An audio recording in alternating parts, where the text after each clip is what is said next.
I'm going to be away from my family for a while. I'm writing this with a mix of trepidation and excitement.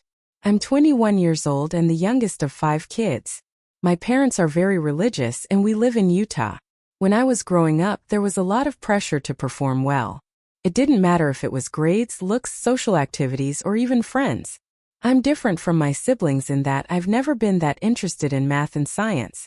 I've always been more of a writer and painter. I remember once when I was 12, I painted a picture of a dove in a snowy field. It won first place in a competition. I showed my parents, who were disappointed because they thought it was worthless and that I should have been studying. I still got A's in every class. My mother and I don't have the best relationship. It seems like she has a negative opinion of me. My father destroyed the painting as a reminder of what was truly important. My parents took away all of my art supplies until I started taking responsibility for how I spent my time. This has been going on for as long as I can remember. I've been working full-time since I was 15 at McDonald's, trying to make as much money as I can. My father took half of my paychecks, and I was told that my parents wouldn't be helping me with tuition at college because they thought that sending me to college would just be a waste of money. They thought college was a waste of money, so I was pretty upset about it. I'm tired of being the odd one out because I'm more interested in the arts than math and science. Then I heard them talking in the middle of the night about the perfect man they found who was willing to take me through our church. I'm feeling a bit scared, so I'm going to step away from this for a while. I've saved up some money and I'm leaving the country. I was able to find a job that's not too far away. I've been doing freelance design work, and I've had my passport since I was a kid because we've taken a lot of family vacations overseas. I'm just taking a few essentials. A change of clothes, my laptop, and some important documents I pulled from my father's office. I've booked a flight that leaves in 5 hours and I'm not planning to come back. I'm not even taking my phone since I'll be getting a new number anyway. My best friend was kind enough to take care of all the arrangements and preparations. Since I couldn't tell my parents, she's also taken some of my more important things. I'm really looking forward to getting my hands on them. She's parked down the street, and I'll leave with my smallest suitcase to meet her. I'm not sure how they'll react to this. I'm concerned that they'll find a way to bring me back or track me down. They went to bed over an hour ago, but I'm just too anxious to sleep. I'm not sure if I'll have any updates, but I hope they don't stop me from sharing them. It's been quite a ride lately. It's been a pretty intense period with a lot going on, so it's been a non-stop roller coaster. I'll start with the good news from the update and then move on to the less positive bits. I was advised to remove the location and destination from my post, so I'll just say that I'm currently in South Africa, and it's been a great experience. The food here is fantastic. I got a message from someone who lives here who suggested I try bunny chow, which is curry in a bread bowl. It was amazing. I got to chatting with one of the hotel staff. She's about my age and we really hit it off. She went with me to a nearby shopping center to get some new clothes.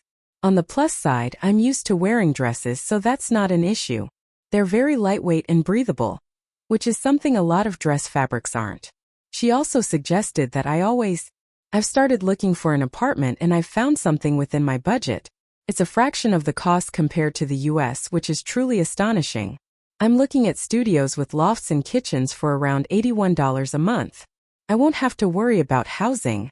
It's a little unusual to be house hunting for myself when I've always lived with my parents. Now, on to the less pleasant aspects. I finally opened the emails and decided it was probably best to get it over with. My father's email was pretty angry. I don't think there's any other way to put it. He said that by taking off without notice like I did, I missed my chance to meet someone they were planning on introducing to me. He never told me that it was actually the 53-year-old they'd set me up with. My father said that because of the damage I've done to the social relations, I owe them about $85,000 in reparations. He also said he'd sue me if I don't pay it in full within 30 days and return home, since he obviously doesn't trust me. I think he's bluffing, so I'm going to ignore that. He ended the email by saying, "You're mine, and I won't put up with this defiance when we've provided you with a roof over your head and taken care of you your whole life. You turned out to be quite the surprise, child. It's time for you to. I'm counting on you to make up for your shortcomings. I also expect you to be back in the office within the next 2 weeks." My siblings basically copied my father's email, telling me off for throwing our parents' efforts and their faces in their faces before running off like a coward. I quickly looked through the emails and then deleted them. My sister-in-law, who is married to my eldest brother, sent her own email before asking me not to. She said she was deleting all evidence of her involvement, so I replied. She said she was happy for me for leaving home and getting away from my parents. She said she hadn't been strong enough to stand up to her parents when they basically betrothed her to my brother. That makes sense, as I remember that they met and then got married within 6 months. Even then, I thought that was a bit unusual. She asked me not to come back and not to respond. That was the end of it. To be honest, it was a bit unsettling. I do believe her, and I'm sorry to say that she's in a tough spot. The last email I got was from my best friend. She said that the morning after I flew out, my parents showed up at their doorstep, demanding to see me. It seems they thought I was hiding out with her. They wouldn't leave, screaming for me to stop pretending I wasn't there. It was quite the scene, and the police were called. My parents spoke with the police for a bit and then let them leave. My friend was upset because she wanted them arrested for making threats and trespassing. The police said there wasn't enough of a pattern of behavior to justify arresting and charging them before leaving. She wasn't sure when they realized I wasn't at her house, but they didn't come back. Fortunately, people have heard about me leaving my parents' home, and how they wanted me to come back because they were concerned and afraid that I might be out on the streets alone. The church ward actually conducted searches of the area to try to find me. I'm not sure what they'll do next, but they have no idea I left the country, let alone the state. My friend isn't planning on saying anything, and I don't intend to either. I'm fine with them living with the uncertainty for as long as they like. I don't think I'll be giving up my U.S. citizenship. I'm planning to get dual citizenship as soon as I can, just to be on the safe side. That's all for now. I don't have any other updates yet, but I'll keep you posted if anything changes. I appreciate all the comments and messages. It's great to have the support of friends and family. I really appreciate it. Thanks again. I thought I'd answer some of the comments and questions here, and give you an update on what's been going on since my last post. It's worth mentioning that I use maths instead of just math, because my mother is British and met my father in England when they were 22. I suppose it comes naturally to me, and my siblings say it that way as well. Thanks for letting me know about the Teach T videos that are broadcasting my story. I'm not sure why they changed the name though. I did report them, but we'll have to see if they ever pulled the videos down or at least edited them. The second thing people are wondering is why I picked South Africa and Johannesburg in particular, given the risks involved. I understand the risks, but there's no place on Earth that's completely safe. Africa is a huge, diverse continent. It would be challenging to find someone there.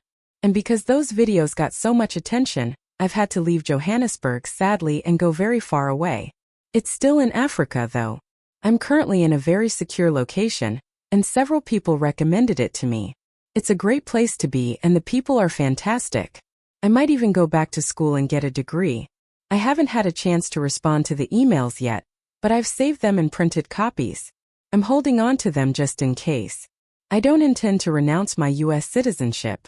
My passport is valid for another 8 years. I don't have any issues with religion. I believe it's up to each individual to decide what they want in terms of their relationship with God. At the end of the day, it's a very personal decision. If someone connects with God through activities like camping, walks, long drives, or listening to music, that's their choice. It's just as valid as sitting in a pew. Some people are more honest with themselves than others. They don't put on a front for the public. I'm going to stop responding to emails from my family, but I'll keep the messages just in case. I've made a few phone calls to my friend, and it's been a nice change of pace. The first time your father called, he was pretty agitated and said he wanted to talk to you. I gave him your location so we could avoid any trouble. It led him to a strip club and he came back at me, screaming that I'd embarrassed him. I just ended the call with him. To be honest, she did that each time they called, giving a different location each time. One of her favorite pranks was sending my parents to a nudist retreat. My mother had a bit of a shock. My friend is looking to move and plans to join me eventually, but she'll wait until I'm ready. I did eventually get around to reading my uncle's email, but it was just a copy of my father's with the added comment that he and his fellow cops would be looking for me to bring me home safe before I got myself in trouble and hurt. I'm being careful and I know better than to wander into dark alleyways and abandoned places. That's all for now. I'll keep you posted if there are any developments. It's great to see and read how many people are supporting me and are on my side. I've started compiling everyone's messages and comments in a binder, so I can refer back to them later. I appreciate it, everyone. I'm being completely serious. The person who originally posted said that they were forced to marry, even though they're an adult. There's a lot of pressure from the local church. It's easier to move on. If I didn't have them keeping a close eye on me, I'm not sure I'd be able to stand up to my father in person. Maybe one day I'll know who I am outside of what I've been forced to be. Good morning, everyone. I just wanted to share some good news with you all. I've settled in a bit here and am now enjoying the paperwork.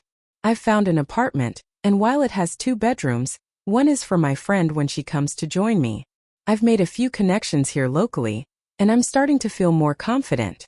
My biggest challenge has been dealing with feeling uncomfortable, because I don't know all of those unspoken rules the way I did in the US. As a result, I'm constantly second-guessing myself. I'm hoping that will change over time. My family knows I left the state, but they seem to think I'm still in the continental US. My friend works as a cartoonist.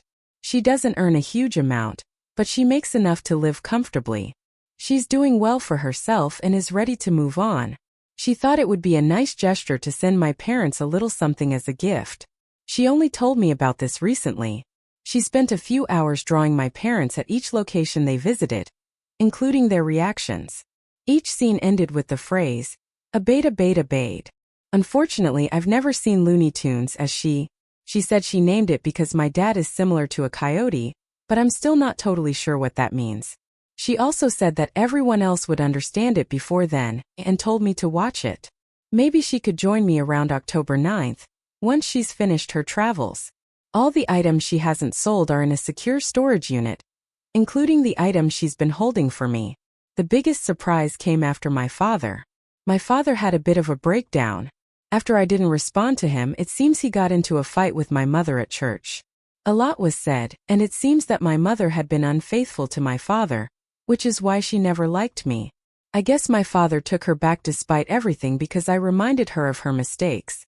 It caused quite a stir in the ward, and meetings were held to discuss it. I'm not sure what was said or done, and I may never know. I'm trying to move on, and I'm even thinking about getting a tattoo. One part of me really wants to, but another part says that if I change enough and my father finds me, he won't want me. That's all for now. I'm not sure if I'll have anything else to share. But if anything happens, I'll let you all know.